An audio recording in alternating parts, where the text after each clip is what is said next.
So in this bag, I keep all the peripherals, all those little pieces of equipment that can prove absolutely vital on the sorts of streaming jobs that I undertake.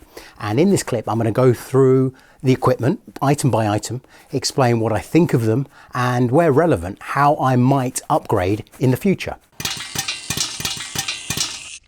Hello there, my name is Carlos. I'm a producer director based near London. I'm also a content creator, and this channel, my channel Feel Good Footage, is all about how to create better content, whether that's improving workflow, techniques, or equipment thoughts and reviews. That's what I'm all about. So if that sounds like something you're interested in, well, consider subscribing. Like so many of you, during the last 12 months, live streaming has become a much more important part of what I do. And when the inquiries and the bookings first started coming through to me for live streaming jobs, I was short of key equipment. I've put that right, and the equipment that I can now call upon is fairly comprehensive, and at least for the sort of bookings that I undertake, gets the job done. So let's go through it. So let's start with the two key pieces of equipment you need to stream. The first being a capture device of some sort that will allow you to bring an external camera, or several external cameras in this case, into your computer and streaming software. I went with the Blackmagic Design A10 Mini and think this is a simply superb piece of gear. I think at the price point, you simply can't go wrong. So to state the obvious, a switcher like this allows you to set up multi-camera shoots, which is an absolute must for me. Basically, I've been streaming events, being at a location with presenters, so I absolutely need to have various camera angles to get the coverage required. And the A10 Mini works brilliantly for that. Having come from a broadcast TV background, it is mind-blowing to me that this little box plugged into a computer allows you to emulate a live TV production gallery. It's just insanely powerful. In terms of an upgrade, I did weigh up whether I should buy the A10 Mini Pro rather than the basic version, but I just didn't think I really needed the record or direct live streaming functionality, and that's been the right call for me, I think. So hopefully this will be good for the next few years. So the other key piece of equipment I needed was a laptop. My main computer is a fairly powerful desktop PC, and I'm very happy with that. But I've been thinking about buying a good laptop for a while, and the move into streaming forced that purchase. Since I use vMix as my streaming software, which only runs on PC, it was always going to be a Windows machine, and that means you can actually buy something powerful at a reasonable price. I went with PC Specialist, an independent UK supplier, and I've only got good things to say about them. When I purchased, I needed the laptop very quickly, so I went with one of their pre-configured systems. I had the laptop the next day. The only thing I would change is opt for 32 gigabytes of RAM. As I say, I needed the laptop very quickly, so changing the memory from the standard 16 GB would have added a delay in the dispatch. But I can always upgrade the memory at some point next year. I only use this laptop for streaming, and when the world returns to normal, also plan to use it when needed to edit on the road. But right now it just lives in the bag with its power cable and gets used only for streaming, which should extend its lifespan. So you need to connect to the internet at the highest speed available and with maximum stability. So I always connect via wired connection. I bought a 5 meter and a 10 meter Cat5 Ethernet cable, so I could connect to the nearest connection point at a streaming location. I may buy a 15 meter cable next year, which is still very much within the maximum recommended length for this sort of cable. Sometimes you need to be further away from a network connection point at a location than your longest cable will allow you. So I bring a network switch to allow me to bridge additional distance. On the first job, I unplugged my network switch from my home office and took that, but then thought it was such a pain unplugging everything and then reconnecting everything after the job. Why not just buy another switch? They are, after all, quite reasonably priced. So I did that, and as I say, that just lives in the bag ready for the next job. In terms of upgrade, when it comes to connection, the watchword is redundancy. In other words, having a backup plan if the location's wired internet provision fails. So what I'm thinking about investing in is some kind of SIM-based cellular wireless router as a backup, but I've not really investigated this topic much yet.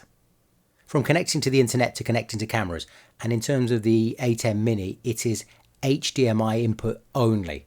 So I've bought 5 meter, 10 meter and 15 meter cables. I already had plenty of other shorter HDMI cables, but for event shooting, 5 meters is the bare minimum length to be useful for any camera that's not located right next to the switcher. There is a bewildering choice of HDMI cables. So I opted to go for ones that claimed they were optimized for 4K throughput, even though I would only send HD from the cameras. Of course, there are also cables that have got good reviews. I also would not buy an HDMI cable longer than 15 meters because, as I understand it, 15 meters is the upper limit for an HDMI cable run before possibly introducing signal degradation. Anyway, these cables have proved fine so far, and the really cool thing is that because the cameras I'm connecting them to have XLR inputs, each cable can carry audio from 2 separate microphones to the switcher, which arrives perfectly in sync and ready to send to the stream. That's my current solution, send the audio into the cameras, which means I could have up to 8 microphones running, way more than I've needed so far. If that changes and I need to have more mics, or I need to have the mics separate from the cameras, I'd consider the Behringer XR18, which seems to be very popular with live stream producers. In the UK at least, the products from the manufacturer Sub-Zero are only available from gear4music.com. I bought a few things from that retailer and have always had very good experiences. In terms of this product, I've got to say, it is great. I absolutely love it. It allows you to take the headphone out from the laptop and feed it to 4 separate headphones. So 4 different people can listen without having to output any audio through speakers. So that's incredibly useful in a streaming situation if you have to be close to any presenters or talent with a hot mic. As I say, I think it's great. You'll need 3.55mm to 1/4 inch headphone adapters. So I keep a 3-pack always with this to avoid having to scramble around looking for that when they're needed. And there's also another use case when the world returns to something like normal, and that's when you're editing. If you want to watch an edit through with somebody else and you're working in a communal space like an open office, you and up to 3 others can watch and listen without inflicting the audio on people nearby. Next, a very small item, but it is absolutely critical. This is a short USB-C to USB-C cable, and I use it to connect the A10 Mini to the laptop. The webcam out from the A10 Mini is USB-C, so at least one end of the cable would need to be USB-C, and the other end could be standard USB. But since my laptop has a USB-C input, I thought I'd use that and keep the more in-demand standard USB sockets free. I've got this little pouch which houses a few more cables. I've got a 3.5mm to 1/4 inch stereo jack cable that connects the laptop headphone out to the Sub-Zero headphone amplifier input. I have a Rode SmartLav Plus mic, which I usually carry around with me in my coat or day bag in case I want to record good quality audio into my phone. That's a useful and decent quality little lav mic, but to use it with the laptop and therefore potentially in a live stream, I need this little TRS to TRRS adapter. With that, it works great. The Rode SmartLav Plus is good, but the cable length is ridiculously short. So this extension cable provides a decent length if I need to use the mic for somebody else during a live stream. And finally, even though I don't actually have these in the streaming bag, they are really, really important. I've got a couple of Swit field monitors, and I use the 5.5 inch monitor with the A10 Mini switcher. You really do need to have a separate monitor in addition to the laptop you're sending the switcher output to. This one normally lives with my cameras. It's very lightweight, has a very small footprint, and is battery powered. So it's ideal when I don't have much space to work in. I always have with me on a shoot a 2-way and a 4-way extension socket, and both of those have very long leads, and they're used to supply the power to the lights, the cameras, and when it comes to streaming, the laptop switcher and headphone amp.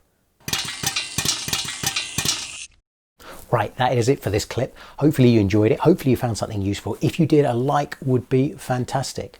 If you have any comments, any thoughts, any feedback, any questions that I can hopefully answer, well, stick them down in the comments below and I'll get to those just as soon as possible. If you're interested in hearing more about vMix, in particular vMix Core, which is superb, take a look at the clip that's on screen right now where I go in depth with a real world case study using vMix Core. And if you're just interested in creating better content, well, consider subscribing, because that's what this channel is all about.